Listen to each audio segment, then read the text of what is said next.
Welcome back to Fox Explainer. I'm going to show you a 1994 adventure, comedy, and crime movie called Baby's Day Out. Spoilers ahead. Watch out and take care. Bennington Austin Cotwell IV, also known as Bink, is the son of Lorraine and Bennington Austin Cotwell III, who live in a mansion in a Chicago suburb with their son Austin Cotwell III. Gilbertine, his nanny, is the person who spends the most time with him and knows him best. She is a very caring woman who will read him his favorite book, Baby's Day Out, or Bubo, as Bink calls it, over and over again, even when she's tired of it. Bink is getting his picture taken today so that he can be on the social pages of the newspaper. Lorraine has been feeling like they've been hiding their baby from their friends, so they are putting Bink's picture in the paper. The mother and nanny are getting the baby ready, and the photographers are also ready to go. However, a group of 3 thieves ambushes them, which makes things hard for them. Eddie, Vico, and Norby take the real photographers, tie them up, and leave them in an old, empty warehouse. Then, they steal their uniforms and van so they can pretend to be the real photographers. When they get to the mansion, everyone believes them, so they set up their gear as if they were going to take a real picture and ask the mother to let them spend some time alone with the child because she might distract him if she's there. Eddie gets Lorraine to leave by telling her that her outfit isn't right for the picture. This makes Lorraine look a little unsure. Before she goes out with the servants to help her find the right dress, Gilbertine gives Eddie the book in case Bink hacks up. Now that everyone has left, it's very easy for the thieves to take the baby and escape through the window to their waiting van. At the halfway point, they switch to their own van, leaving their disguises and the photographer's clothes and equipment behind. Lorraine finds an note that tells her not to call the police. Bennington also gets a note asking for money when he gets home from work. Soon, the police and FBI show up at the house and begin their investigation. This keeps Lorraine from going outside to look for the baby on her own, which could be dangerous. While this is going on, the criminals are hiding out in a tall building with a big clock in front of the last floor apartment. After putting Bink in clothes that don't make him look like a rich baby, Norby takes him to his room and reads him a book to make him take a nap, but he ends up falling asleep himself. Bink reads the book on his own and notices that there are birds outside the window that look just like the ones in the story. So, he crawls out and uses the fire escape to climb to the roof after the birds. He looks through the skylight and sees Eddie and Vico in the room. He gets their attention by spitting on them and laughing. The thieves get scared and go after him. When they catch up with him, they see him crawling on a plank of wood to get to the other roof where the bird has flown. Norby and Vico got Eddie out of the trash can just in time to see Bink get on a crowded blue bus that looked just like the one in the book. They hurriedly got into their van and followed him around town. The bus driver sees them and drives away, losing them for a couple of blocks until the 3 of them find a way back to the main street and stop the van right in front of the bus when it stops to let a big woman out who is carrying a bag that Bink has crawled into. Norby talks to the driver and asks about the baby, but the driver just drives away. While he calls the main office to see if anyone has reported a missing baby, the other 2 see the big lady walking behind their van and see Bink sitting comfortably in her bag. They start following her, trying to figure out how to get Bink without her knowing, but she sees them and drops her things to fight them.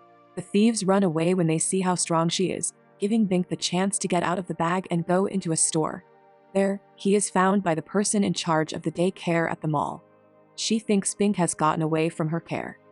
She takes him with her and leaves him with the other kids after changing his diaper, but when her mother comes to get her, Bink gets away again by climbing into another baby's stroller.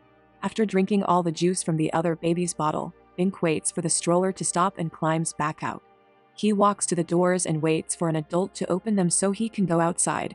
On the streets, a reporter is already writing about his kidnapping for the news, and he crawls past her when he sees a taxi, which also reminds him of his book. He makes the reporter drop her microphone, and the cameras are on him for just a second, which is long enough for the thieves to see him on a TV in a shop.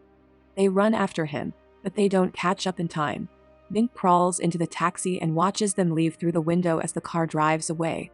In the meantime, a man calls the Cotwells and says he has seen the baby. They go check it out.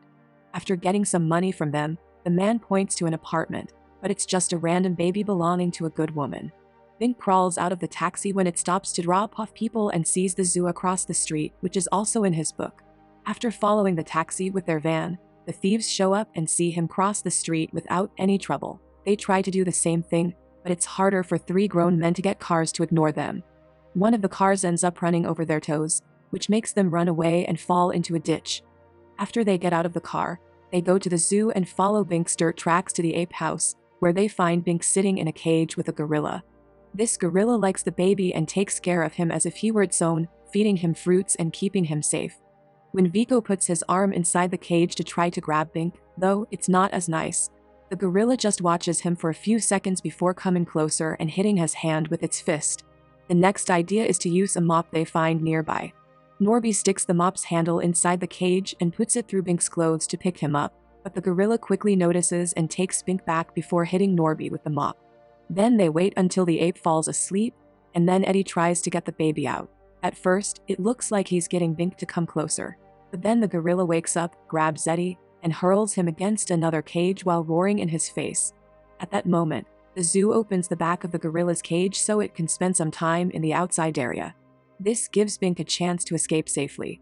While the Cotwells find Bink's picture in the paper, but not in the way they wanted, Bink hangs out in the park and watches all the other kids play and have fun.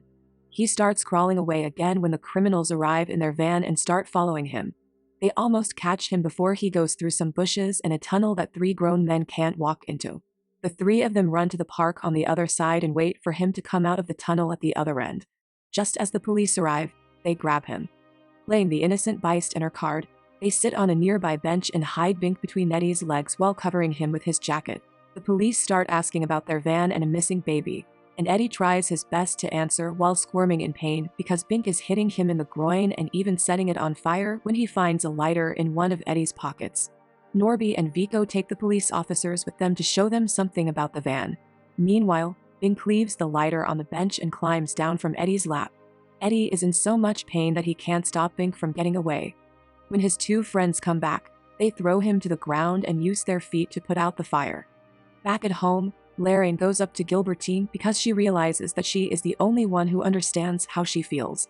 While they talk about how much they love the baby, Bink is on his way to a building site, and Vico is right behind him. Bink wants a worker's donut, so he climbs up on a steel beam to get it. He doesn't care that the beam is now carrying him to the top floor of the building. Eddie and Norby then join Vico, and the 3 of them ride the elevator together until they get to a place where the beam hasn't been yet. The plan is to jump on it and get the baby when the beam finally reaches their floor. However, when Vico jumps on the beam, his weight causes it to tip down, sending Bink sliding off until he lands on the elevator roof. Eddie and Norby try to help Vico, who is about to fall off the beam as he crawls into the building. Norby tries to grab him to bring him back inside, but he slips and ends up hanging off the beam with him for a moment before he loses his grip and falls onto some wooden boards. This is enough to push the steel beam, and Vico jumps back into the building and lands on top of Eddie. Norby, on the other hand, isn't as lucky. He slips off the wood and lands on a steel beam, then falls again and lands in a vat of wet cement. Eddie and Vico try to follow Bink around while avoiding the workers, but Vico does as well as Norby does. He tries to jump back into the elevator, but hits his head a few times and gets so dizzy that he falls off the building and lands in a dumpster. Eddie is in charge now.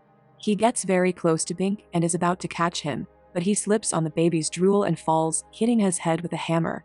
When he tries to get up, he grabs a hanging rope for support, but pulling it turns over a vat that sprays glue all over Eddie. This slows him down because he can barely walk without falling, and it gives Bink time to crawl away and get on a moving platform that takes him back down. Eddie is desperate, so he sees the moving hook of a crane and jumps on it, thinking it will also be lowered to the ground. However, the workers leave the site at that moment, so Eddie is stuck on the crane and has to watch the sun go down. One of the workers sees Bink crawl out of the construction site, but the idea is so ridiculous he blames it on his imagination. The criminals give up on the baby and decide to return home. The FBI visits the Cotwells to inform them of all the places where Bink has been seen throughout the day.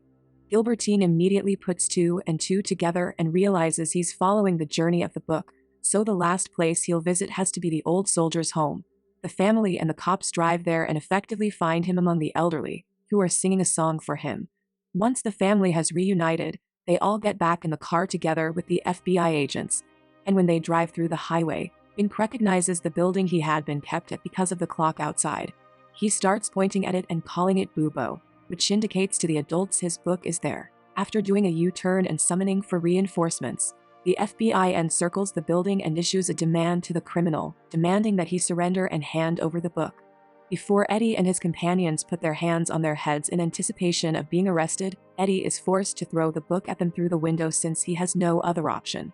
When the family finally gets back to their house, they carry out the final events of the novel, which include tucking the infant into bed. As soon as his parents are no longer in view, Bink walks up to his bookcases and selects Baby's Trip to China as his next favorite book to read. That's all for now. I hope you enjoyed the video. Subscribe for more and hit the like button to help me out, and also leave a comment if you want me to explain your favorite film. Until next time, take care.